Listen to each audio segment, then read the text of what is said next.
Welcome to the Angel Investors Network podcast, the first national angel group founded online in 1997, dedicated to perpetuating free enterprise, capitalism, and supporting the American dream. In addition, Angel Investors Network is the organization behind the powerful Mastermind Investment Club, dedicated to harnessing the philosophy of a mastermind to increase success with their investment portfolio. Laura Rubenstein is a social media and marketing strategist and founder of the Social Buzz Club. On the podcast, Laura brings together successful entrepreneurs to share with you how they grow their business, and you can too. And now, here's your host, Laura Rubenstein. Well, welcome everyone to another edition of the Angel Investors Network podcast. I'm Laura Rubenstein, your marketing strategist and host today, and we have Brian Smith here. Hi, Brian. Hi there, Laura. How are you doing? Good. And for those of you who don't know, Brian is the founder of UGG Imports, which bring sheepskin footwear to America. And after 17 years, as sales reached about 15 million, I understand you sold the business to Decker's Outdoor Corporation. And since then, the brand has gone above $1 billion in international sales. Yeah. And then today, I know you're an innovator, entrepreneur, consultant, and one of the most sought-after business leaders in the country today. So welcome to the show. Can't wait to have your wisdom here to help people move their startup and their business to the next level. Great. I can't wait. Well, tell us a little bit about you, your background. Where'd you grow up? What was your childhood like? Sure. It was a very normal and it was a good childhood. I was in Australia, obviously, and I sort of went through school, mostly focusing on sports, but ended up becoming an accountant. I didn't want to go to college because I didn't know what I wanted to do, but my parents talked me into a nice, safe, career as an accountant. And after a few years, I realized I hated it, but I don't give up, and I wanted to graduate. So it took me 10 years to graduate as an accountant, which is like a CPA, the equivalent. And I quit the day I graduated because I knew that there was more to life. And I was, sitting around in Perth, Western Australia, wondering what I was going to do. And during a meditation, it sort of hit me, wow, all the big trends are coming out of California. I like Levi jeans and waterbeds and all the surf brands. So I'm going to go to California and find the next big thing to bring back to Australia.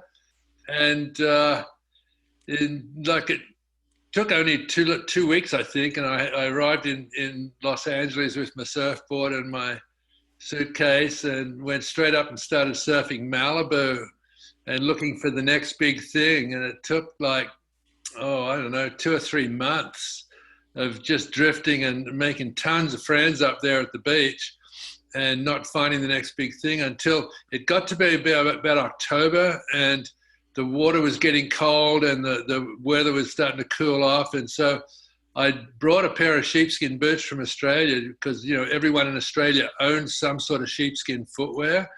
And so I was pulling on my UGG boots on the beach at Malibu and I thought, oh my God, there are no sheepskin boots in America. And that was like the big aha of, that started this $1 billion brand. It was so simple. That's amazing. So how did you get started from this aha?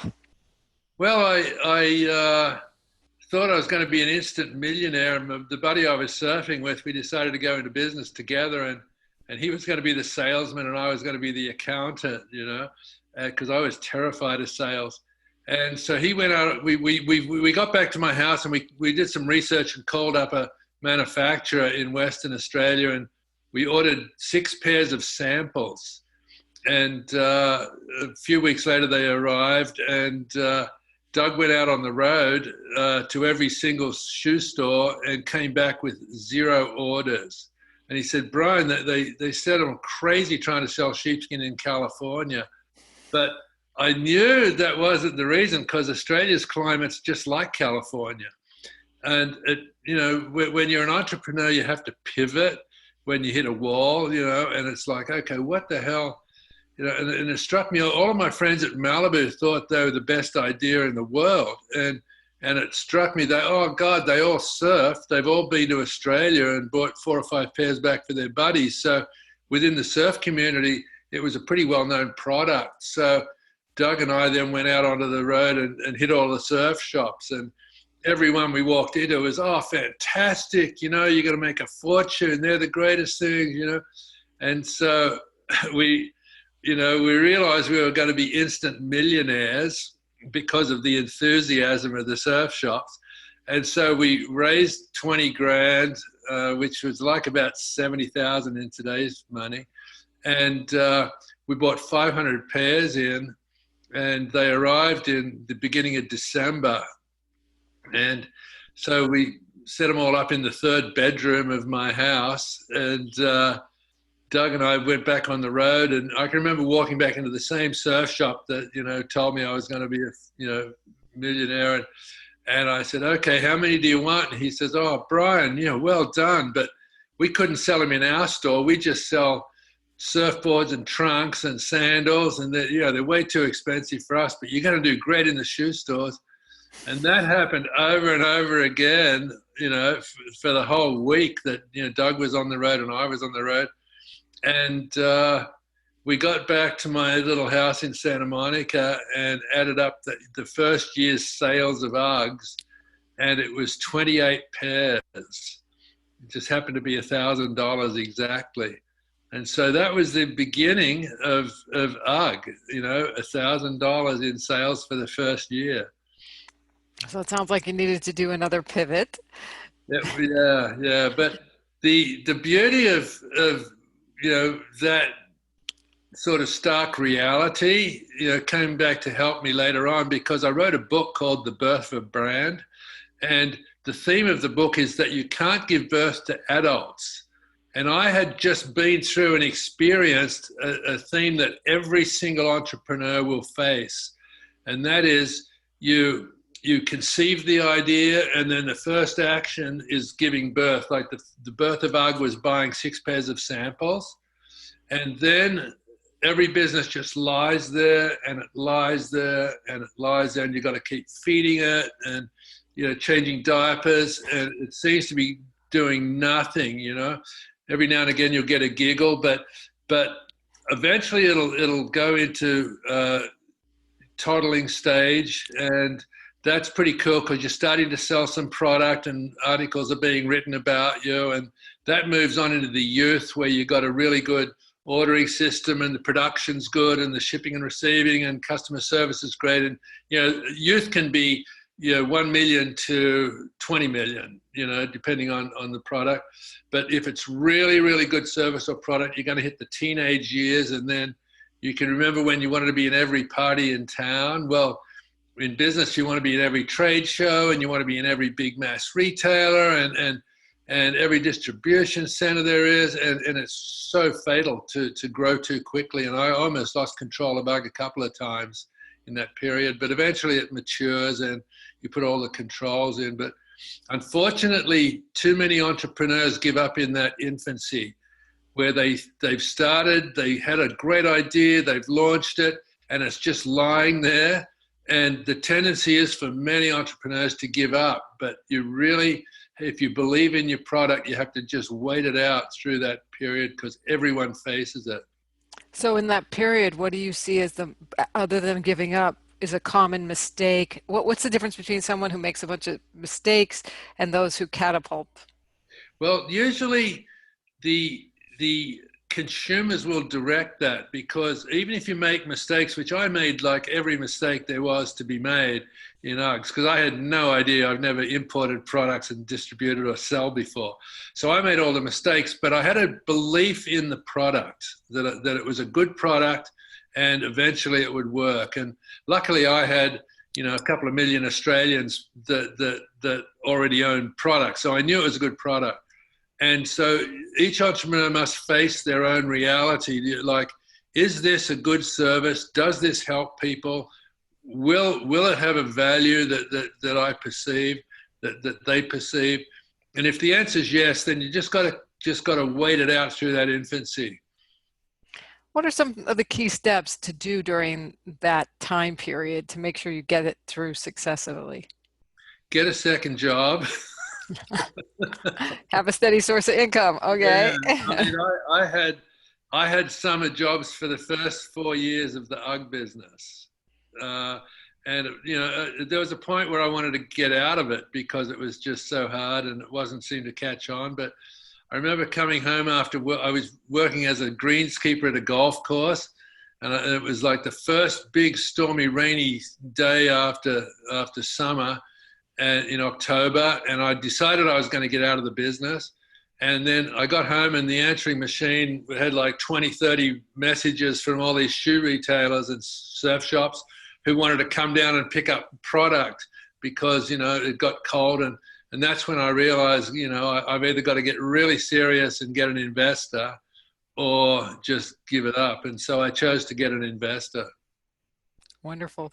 And do you see any common mistakes when getting investors happening? Yeah, it's when you're at that early stage, it's very, very difficult because the banks don't want to know about it.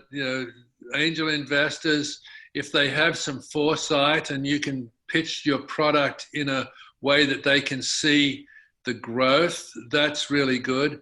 But it's a very, very hard period for every entrepreneur is that first couple of rounds of investment. Usually it starts with your own savings, then it's your parents or your friends, and then if it shows life. And the critical thing for young entrepreneurs is to get a track record of success.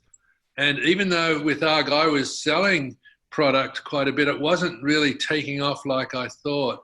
And so the big thing for bankers was, and also angel investors is, UGG's a fad, it won't be around next year. And even though I doubled the sales that following year, they'd say, it's a fad, it won't be around next year. And that happened when it was $2 to $3 million worth of business. I still couldn't get finance because they thought it was a fad. And I spoke to a lot of angels, and angels tend to want to see how do they get their money out, and which is normal. Now that I've got money and I invest, I want to know that I'm going to get my money out, But back then I didn't realize that. I just said, this is going to be big. It's going to be huge. Just give me your money. I have no idea when you're going to get it back, Just come on for the ride. And so that's a big part of the naivety of entrepreneurs who think everybody's going to fall in love with their product. But investors don't. Investors look at, how do I get out? Will I get all of my money out? And what money will I make on top of my own money when I do get out? So they're the three things that if you're an entrepreneur, you have to be aware of when you're pitching and meeting investors, that it's not all about you. It's about them and their safety. Yeah, it's really important that they know. And do you find that the best way to position that is through sale of the company or through sales of the product? Sales of the product, because you don't really want to sell a business until it's like got out of control. That's what happened with me. We got up to about 15 million, and I was looking at a 20 million season coming up, and I had no idea how to finance that. And so I was like out of control. I'd grown it to the level of my expertise, but I couldn't have sold it before then because I didn't want to sell it at 5 million, because then all the work I'd put in, I wouldn't get a really good return from it. So I wanted to get it up into the 20s, at least to make a serious return on my efforts. So you could pay all the investors off and then you could sell it, right? Right, yeah. And every business is different. And, with the internet now, things go so much faster than back when I was doing business. It was, phone calls and road trips, and everything was delivering product by hand. And now it's like clicks and instant buys, and somebody else ships it half the time. These people don't even see the product they're selling, So it's a different world now, but the same principles of marketing and selling, and especially customer service, still apply. So explain to us what you're doing with this part of your career. Well, I sold the business in the late 90s, which was a perfect time for me to do that. I've never regretted it. And even though it's been 6 years in the billions, I am so proud of the product and the brand and the new people that are running it. And I really didn't have the skills. I love startups. I love the chaos. I love the uncertainty and the risk. But when it becomes a big corporation with committee meetings and, you know, boards and stuff, that's where I start to bog down. So I started a product in the construction industry, believe it or not. I invented a concrete that was half the weight of regular concrete, but still had structural strength. So I built a really, really good precast concrete wall business, and we put up over 100 structures in Southern California in a 4 or 5 year period, which was phenomenal. But then the recession hit in 2009, and the factory I had was huge. It was like 2 acres under roof and another 2 acres outside. And we just couldn't sustain no income for 4 or 5 years. So, you know, that wound down. So during that downtime, I wrote the book, The Birth of a Brand. And that did so well that it sort of drew me onto the stage. I never intended to be a speaker, but it turned out I'm pretty good at it. And I love now just traveling around talking to entrepreneurs and CEO groups and, you know, multi-level marketing groups. It just audiences full of entrepreneurs or CEOs who have been entrepreneurs and know, because they get the sophisticated guys get a really good kick out of it, going, oh my God, I remember that. And the new entrepreneurs get a real eye-opening look at what's ahead. And, you know, one of the key things is that to be a good entrepreneur, there's a certain amount of ignorance that you have to have before you start, you know, because if you knew what was ahead, you pretty much wouldn't start. Right. So what is the best advice you ever received as an entrepreneur? Oh, that's an easy one. Before we even started business, I was, you know, I'd found a magazine called Action Sports Retailer. It was the very first issue, volume 1, and issue number 1. And I thought, oh my God, that's perfect for all the surf shops and the, you know, action sports stores that I want to go to. So I went down and visited them, and we hadn't even got any product in yet. We just had some samples. And I was asking, you know, how much do the ads cost? And he said, well, it's $1,500 a page, but if you buy 2, we'll give them to you for $1,000 each.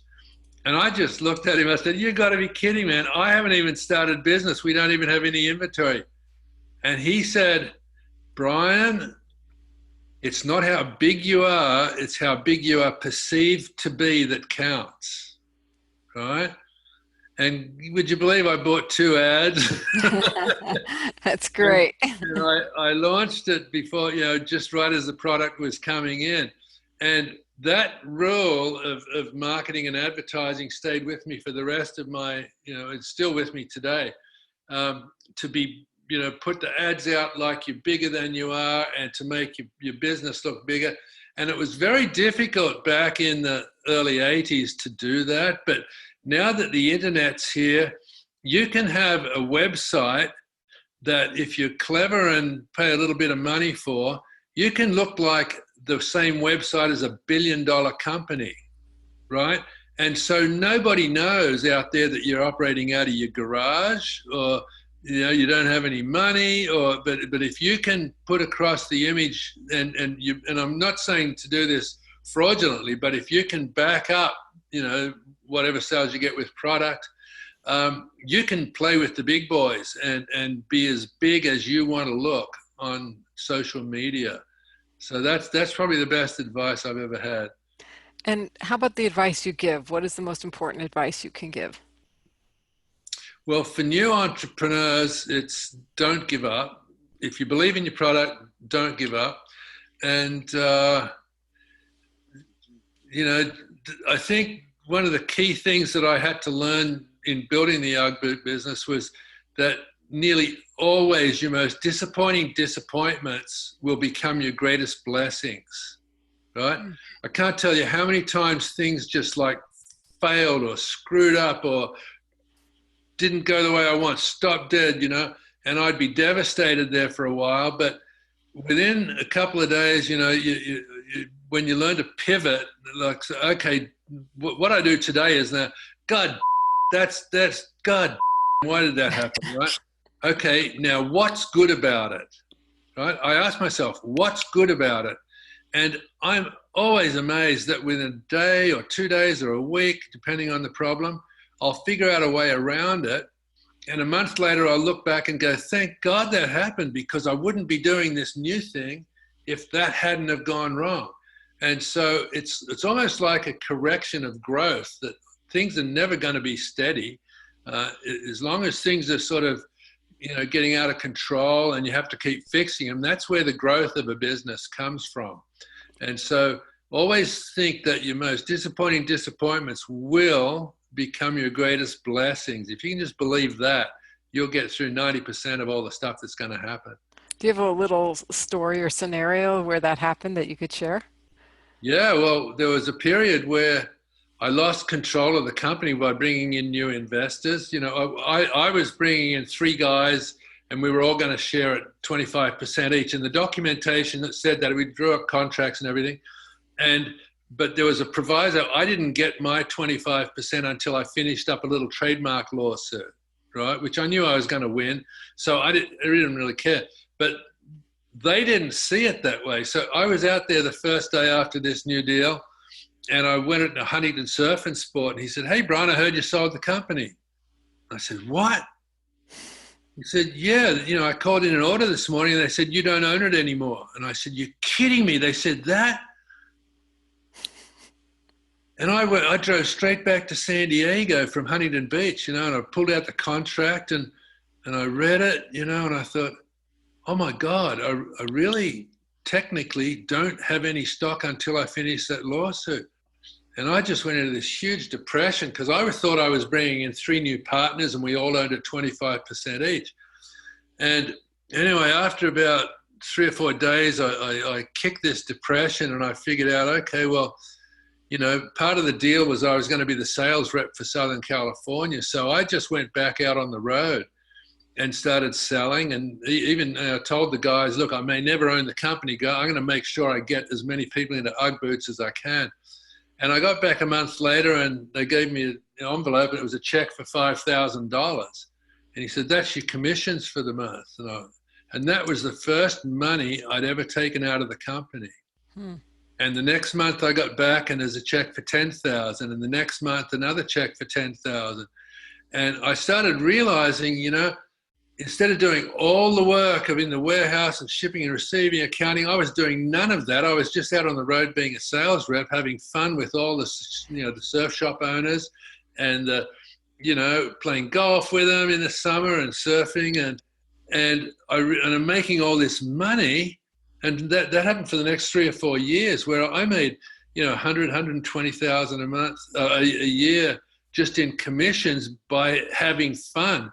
And that was a perfect example of because when I was, realized I didn't own the company, I was so devastated. But here I was a couple of years later thinking, that's the best damn thing that ever happened.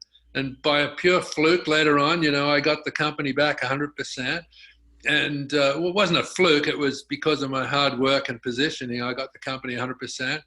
And so, there's a great example of, a lot of people would have walked away with that disappointment. But I just hung in there, and, it became a tremendous blessing. That's great. Yeah. So you're talking about getting out on the road, and we talked about advertising and selling. What's working now for businesses to attract more business? What's working now? Social media is taking a real big part in marketing today. I wish I knew more about it. I mean, I'm doing it, and I'm part of it, and I'm in other businesses I consult with that are really, really good at it. And so that's the future is being able to have a really good image and a social media outreach. But even more important for the longevity and success of your company is maintaining a presence with your customers. In other words, customer service is still one of the most critical things to keep for a business. And it used to be, when I was going around visiting the owners of every surf shop in the country and eventually every shoe store in the country, that was incredible customer service on my part. But now you have to reach through this internet. And like, I have one client that sells a leather bag. It's like a sash bag made out of lamb leather. It's a beautiful product. It's going to be the next fanny pack of this next decade. And nobody gets a bag. She ships out 3,000 a month. There's not one person receives a bag without a phone call follow-up a week later asking, hey, did you get the bag? Did you like it? What do you think about it? Any comments, And she's got this, she's got 40,000 people on her mailing list. About 4,000 or 5,000 of them are raving fans who are constantly saying, when's the next color coming out? What's happening? And so it's possible to keep customer service. And if you don't follow up and outreach to your customers, there'll always be somebody cheaper. There'll always be somebody faster. But if you've taken the effort to create a personal relationship with your customer, it's absolute gold. There's nothing that can replace that. Yeah. So is there something you'd like to share that I haven't asked you yet? It's a beautiful day here in San Diego. Indeed. I think the other sort of piece of philosophy that I've always lived by is to do with patience. And I have a theme that's in my book, which is the quickest way for a tadpole to become a frog is live every day happily as a tadpole, right? And it sounds very trite, but it's a hugely deep piece of philosophy. And if you just keep working at what you do day after day after day, trying to be better, but mostly being happy and being, grateful for what you have and enthusiastic for what you're doing and hopeful for what it can be, it's really surprisingly short amount of time before you look back and say, oh my God, look where I've got to, look where I've come. And that frog principle is a really, really powerful one. I love that. It just makes so much sense too. It's like, why should we be miserable when we could be happy? And that could actually lead you to your next step, right? You can't accelerate time. You may as well, the key word there is be happy as a tadpole, right? Right where you are. Yeah, because there's nothing you can do to accelerate it. So what do you think are some of the secrets behind the growth that you've had in the past or any you're seeing currently? The growth happened for me when I figured out the essence of good advertising and marketing, right? I'd spent 3 years advertising UGG, with models posed on the beach with the boots like front and center in the ad, the main part of the ad, and perfect hair and clothes and everything. And I ran ads like that for a couple of years and got nowhere. Like the sales were 10,000, then 15, then 20,000. They should have been way more. And then I was having a beer with one of my surf shop owners and I was explaining this. He just said, shut up, Brian. And he calls out to these little kids in the back room, hey, come out here. And he says, what do you guys think of Uggs? And every one of them just said, oh, those Uggs, man, they're so fake. Have you seen those ads? Those models, they can't surf. And instantly, I realized, oh my God, I'm sending the wrong image to my target market. And quickly I pivoted and called up a buddy who was running a Scholastic Surfing Association up in Orange County. And I said, Pete, do you have any young kids who are going to turn pro soon? Because I got no money, but I can pay them in UGG boots. And he said, he gave me a couple of guys. And so instead of posing them, we just went surfing at Black's Beach and Trestles, which are two iconic surf walks there. It's about a mile from where you park to get to the beach on both of them. And I just knew, I just took my own camera and I just did a bunch of shots of these guys walking to the beach and back, And when I ran those ads in October, November, December, the sales went to $200,000. And it was because I'd finally figured out that I wanted the kids reading this magazine to want to be so badly in that photo, Oh God, if I was just with Mike Parsons walking to Trestle. The interesting thing is the Ugg boots in my ads were so small you could hardly even see them, right? Mm-hmm. But it didn't matter because it showed me then you never advertise your product, you advertise the benefit or the feeling or the emotion that your product brings to people. And if you can be successful in bringing that emotional, yearning of every reader or viewer, whatever it is, and, social media into what you're trying to sell, that's the secret of good marketing. And so I think that's probably one of the most valid pieces of advice that I could give for anybody who wants to grow. If you've got your business going to a certain rate and you still feel stalled, just have a look at your marketing and see if there's any way you can create an emotion or an urgency for people to want to be part of your product. Based on that benefit or what something they want to experience and feel. That's great. And there's so many ways to do it. So it doesn't, that's timeless. It could be on social media. It could be in a magazine. For instance, if you have a piece of software that saves time for people, you don't advertise a photo of your software. I've seen ads of people's software. I mean, you advertise a guy in the Bahamas drinking a martini with all the time he's saving because of your software. That's the emotional thing. So you got to think out of the box and get away from your product. And that, believe me, that principle and figuring out that is where I fell in love with marketing and advertising. I became a student of advertising and marketing over the next 20 years. And that's the main reason UGG's $1 billion today, is because I was able to figure out how to, get some sort of emotion into everything I did. What types of marketing do you think have been the most effective for UGG? For UGG, definitely the visual stuff and mostly magazine advertising, and the putting UGG in fabulous, I was doing it mostly through surfing, snowboarding, back in the Midwest, it was ice hockey because all the kids played ice hockey. And then eventually I wanted to get a better image for UGG. So I created a casual comfort category and I started sponsoring, but I started giving product away to all the stylists in Hollywood, who did the makeup and the hairdos and the wardrobes for all of the TV and movie productions. And bit by bit, they'd be doing like Tom Cruise's hair, and he'd say, "What are those things?" And they go, "Oh, these are Uggs. They're fantastic. Wow, can you get me a pair?" And so bit by bit, this seeding of Hollywood ended up where you picked up USA Today or People magazine, for instance, and you look at all the the Hollywood people walking around Hollywood with their Ugg boots on. That was huge, and it didn't cost anything. It cost me a bunch of free product for all these stylists.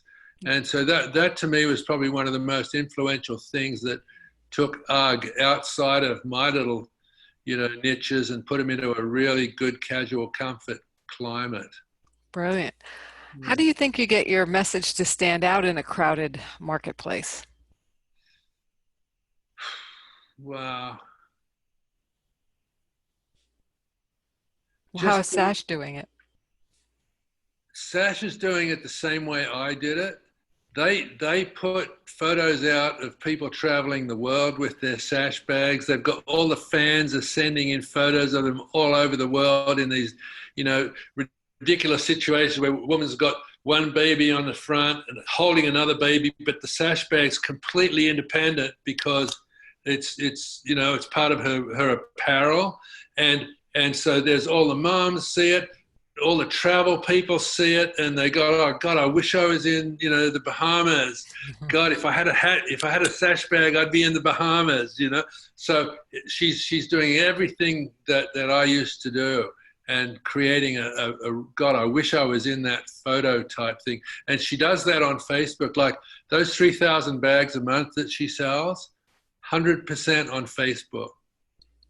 Not have a single retailer at the moment. Brilliant. Yeah. What marketing challenges are you or your brands you consult with facing? Marketing challenges? I think it's just straddling the various types of social media that are out there. Should I be in Instagram, Facebook, Google's becoming powerful for selling now. And so it's a matter of, just figuring out how to do your marketing effectively, because it's just like regular advertising. You can do some really bad ads, like the first ads I was doing for UGG. I was just throwing 20, 30,000 a year away because they weren't doing anything. So you just have to be smart, and if you don't understand it, hire somebody who can help you. Public relations is a really good way of getting exposure. In fact, one of the biggest jumps that we had for UGG was when I created this casual comfort thing. I wanted to be on the front page of USA Today.